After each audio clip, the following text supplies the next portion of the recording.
My name's Dion Ward, Kiwi expat living in Japan. I'm also a self-realization guide. If that's something you might be interested in, feel free to look me up.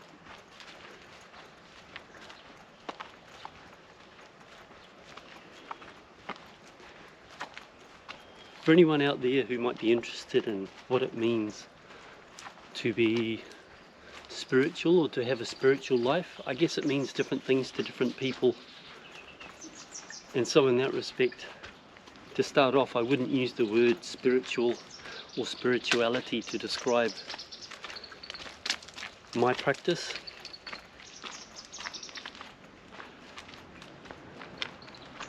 I'd say it's something more akin to realism. I don't mean philosophical realism. I mean coming to terms with reality.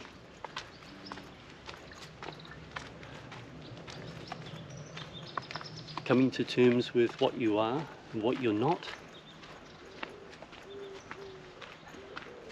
And being disciplined.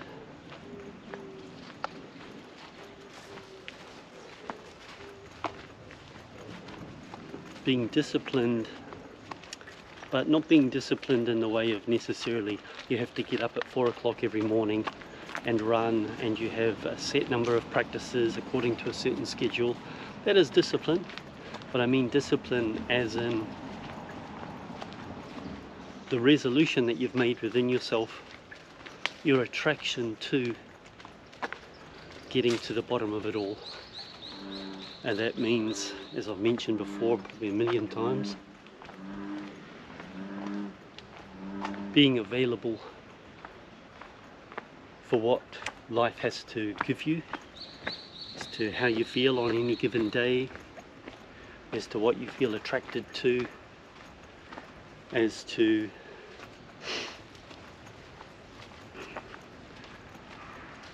what you believe, the things that you can't yet see, the aspects of personality, the way that you move through the world, the beliefs that sit under the surface and that shape the way that you move through the world and the way you respond to everything that is.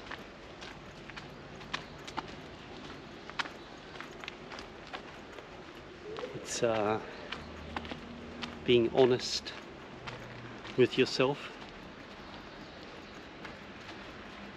That means if you start off with the sincerity, as in I'm going to be available for what is, that's my resolution, that's what I feel drawn towards doing, and that's what I'm excited by. Then when you are avoiding things, or when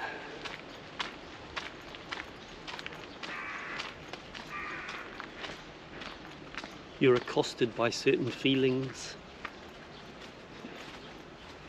accosted's probably not the right word, but when you're experiencing certain feelings that you may rather not experience, or that you thought perhaps you'd worked through, or that were beyond you now,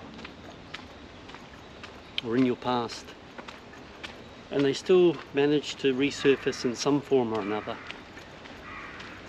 that you're willing to go to that place. It's a funny thing I've found in my own life.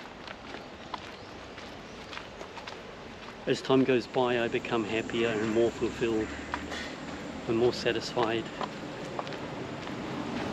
with a sense of being more whole, as the ego sort of evaporates, as the illusion dissipates. You get more of a sense of freedom and happiness and fulfillment, all the things that you ever wanted. But then when it's time, if you get used to that and you start grasping and you start holding on to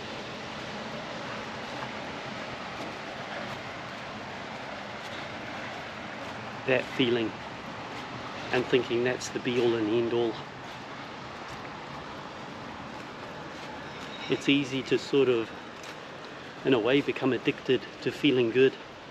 And then when something unpleasant arises, In my case, I found the immediate reaction, the habitual reaction, is like an animal trying to escape from pain.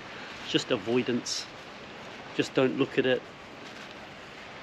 It remains unconscious, that thing that's been there all that time, that has been hidden. The higher and happier you become, the more sensitive you become to the things that are sort of the undercurrents or the building blocks of your beliefs. And when they arise, and they will arise, like peeling an onion, it's just layer after layer after layer.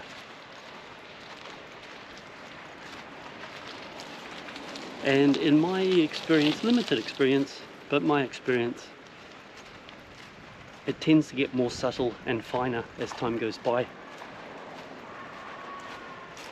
It's nothing compared to what I used to experience, but compared to what I regularly experience, it's significant and it's unpleasant. And the first urge is to run away from it, to avoid it. Rather than doing that, well, actually you'll have no choice in the matter when it arises. But if it persists, in my case, it's usually a system of, I'm feeling great for some period of time. Everything seems perfect and in balance, and then something arises, some feeling arises, and the first thought that pops in is something's wrong. I'm doing something wrong. What's happening? What is this? And sometimes it's a matter of just addressing it, finding it in your body, finding the sensation in your body, seeing what the message is that's associated with it. And it will pass. Just being available for it. And then at other times, it's something even more subtle, even more sort of just like a lurking unease that just sort of settles over everything, over everything for some period of time.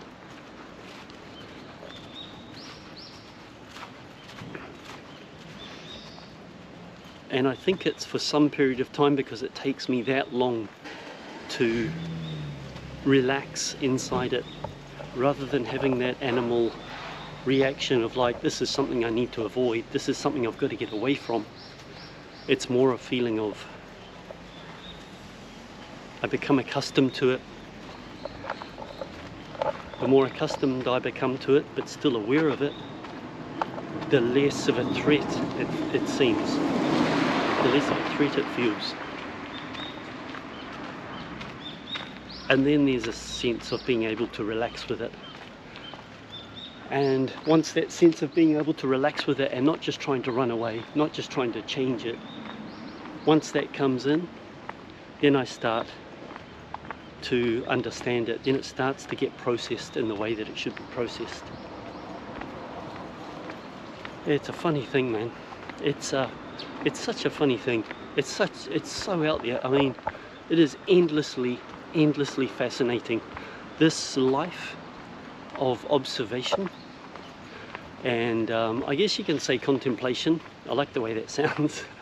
I guess it sounds more important than I think there is contemplation though. There is dwelling on. There's a sitting with, not like a frantic thinking about or a processing, but a contemplation. I guess there's a processing, but it's not just thought. It's sitting and feeling and waiting for something to reveal itself, waiting for the truth to come out, rather than trying to think your way through it, rather than trying to make something happen. Being available, I guess.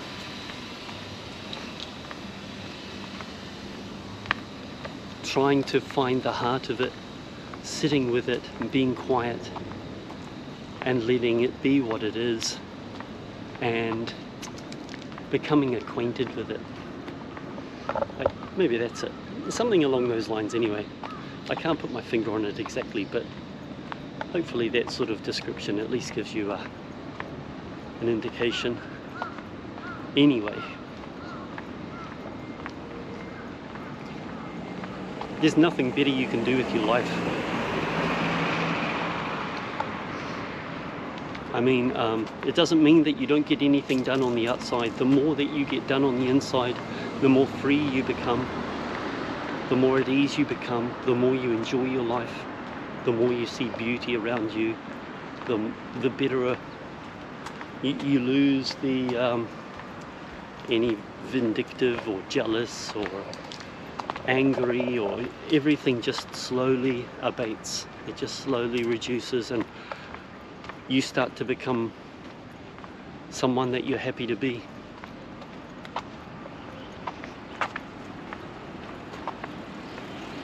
And you become freer to pursue the things that you like, and you start recognizing order, and you start recognizing purpose. I don't mean as like necessarily in a pre-written, a pre-subscribed, preordained sort of purpose or meaning. I just mean the flow of the one, the purpose of the one, the expression of the one, and your place in it, and the nature of the one.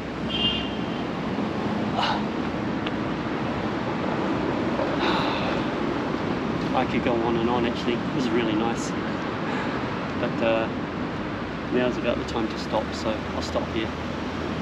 Any questions, any queries, comments, feel free to pop them in the comment box below.